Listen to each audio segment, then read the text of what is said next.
What I don't understand is why they pick and choose when to enforce rules. I think there needs to be consistency and they need to enforce them at every event. It's never the same result. Boy, I don't know. That comment almost deserves a positivity check. You know, that's close. That's gasoline.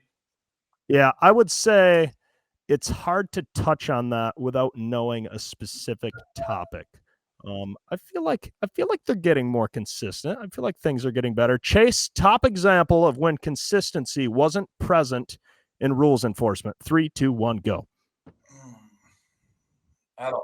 Chase, I think this one you're never going to fix it. This is always going to be a problem because it's all, like every tech official. They're not AI. They're opinion based, right? So okay, Chase, you're kind of taking a political approach. Adam, do you have a good example?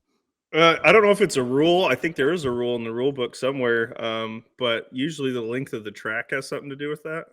Oh, here we go. Classic Adam here. Classic Adam. Hey, what was it last show, Tyler? He said he gave a sour answer. I just gave one myself. Yeah. Oh, no. Adam's answer during the fan hotline was, yeah, whatever. I just gave it, yeah, whatever. Yeah. Pull-offs at BG. All right. We saw an example there. I think track distance, I agree with Adam. Pull-offs versus not pull-offs and like how far we going.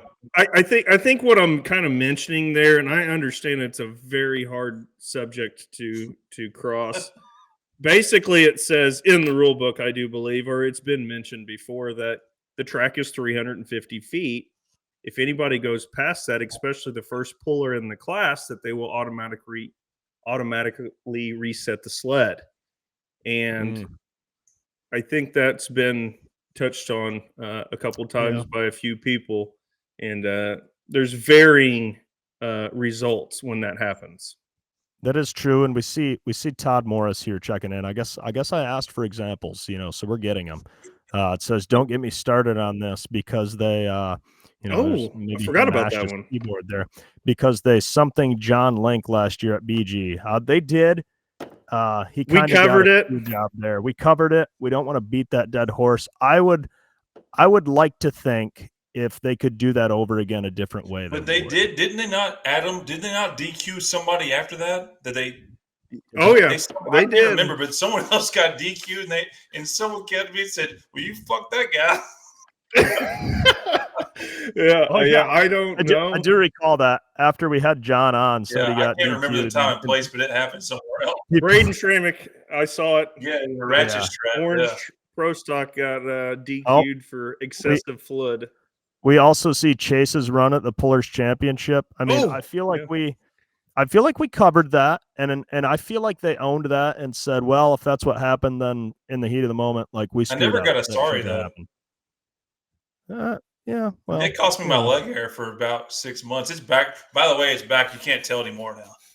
Okay. Yeah, well, that in hindsight, though, I think the inconsistency with Chase was worth it because we got to wax his leg on the podcast. So I'm going to say if that had been you think you'd have got the same treatment? Oh yeah, Hey, Adam got the. We're talking. I did. Adam got the same treatment later, so yeah, I was just the first one to go, right? Yeah, absolutely. All right.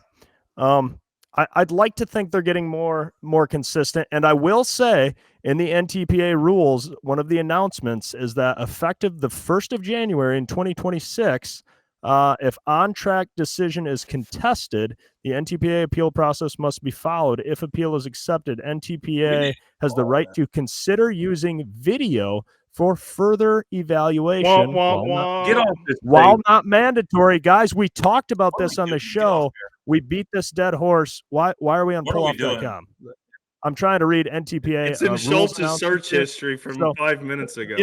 Guys, this is big. Video review next season. It says only official NTPA video, i.e. from Full Pull and or AP Productions, will be utilized in this consideration. No personal contestant, spectator, or non-official video allowed to be utilized regardless of the situation. But this has never been the case before. I think this past year, somebody may have touched the chalk line in the pro stock class. Allegedly. We don't know. Couldn't use video review. I think we know.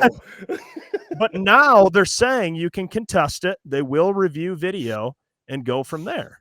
So I feel like that's a win. Is that That's the no something we practice talked about. podcast rule? They should give that to us. I mean, I like There's to a lot take of those, we- Chase. yeah, we take credit for very little, so we're not going to take credit for that. But I think that's big. So as far as consistency, I'd like to think that new rule will push towards a more consistent evaluation of certain things. So and it we even means see Todd if Morris you're, saying, if, "Hell does, yeah, does that video mean replay." if your intercooler's leaking and they didn't catch it going down the track, but they see it on video replay, you could be DQ'd? Adam, I think that question could earn you a positivity check. You know what? It's been a while. think it's funny, man. Positivity check. Yeah. You know what's until Just the asking. NTPA and PPL broke the internet over the weekend, this was going to be a big topic, and I forgot all about it till now. Instant replay and pulling. Instant replay and polling. That's huge. I want to know who's get. Do we get like a flag to throw at somebody? Can you throw something at Marvin like the Challenge flag. Ooh, a what challenge do we flag. throw? We throw a beer can on the track. or it just falls off of your vehicle as you're going to the track, Chase. Ah, no, come on now. But I mean, speaking of that, What is God, the proper I don't wanna get protocol to into go this. tell Marvin I want to Yeah. challenge that guy? Well, I mean, you've got your protest, procedure, Chase. And speaking of protests, the protest fee has increased from $500 to $2,000 for all protests except fuel and water, which will remain at $1,000. Both protested and protester items or vehicles will be subject to the same inspection. I think that's new, but I like that. Please clarify if that's new or We're not. going to tear your stuff down, then we're going to tear your stuff down. Yeah. So if I want to be a dick to Chase and say, I think your motor's illegal, you have to tear it apart. Well, then guess what? I have to tear mine apart as well. So I think that's pretty good stuff. And in all honesty, for something like challenging somebody's engine, if they got to tear it apart, $500 is not enough. Does that for mean you know? does that mean, hey, I got an idea then? This is what brings it all up since we've been talking about this anyways. And maybe some people take too long to leave the starting line. We Oh. put a timer up. No, It's No. just like an No, it's NFL too coach. long. You have your flag and you got the countdown and you get to throw it before they take off, right? That'd be quite something. I don't know if we're going to quite get to that level,